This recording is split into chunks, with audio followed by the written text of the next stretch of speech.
বর্দা পুকুর থেকে মাছ ধরে আমাদের কিছু খেতে দিয়েছিলেন। তো মাছগুলো খুলে দেখি এত লাফাচ্ছিল, ও বাপরে বাপ! আমার মেয়ে তো মহা খুশি, আমারও বেশ ভালো লাগছিল। তো মেয়ে কাটতে দিচ্ছিল না, তাই কিছু মাছ পানিতে রেখে দিয়েছিলাম। মাছগুলো প্রচুর খেলছিল, একটা তুলতে না তুলতে আরেকটা লাফিয়ে মাটিতে চলে আসছে। তো কিছুক্ষণ বাদে আমার এক দিদাই মাছগুলো কেটে দিয়েছিল, কাটার পর এগুলো রান্না করা হয়।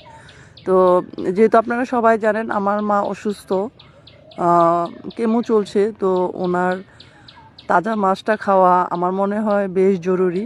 তো বাবা বলছিল যে কিছু তাজা মাছ যদি খাওয়ানো যায়, তো দাদা মাকে কিছু মাছ দিয়েছিল, শিং মাছ এবং কিছু মাছ আমি রান্না করছিলাম। তাজা মাছ খেতেও বেশ ভালো এবং শরীরের জন্য বেশ উপকারী। তো রান্না শেষে আমরা আর দেরি করিনি, খেতে বসে পড়েছিলাম উঠানে একে একে।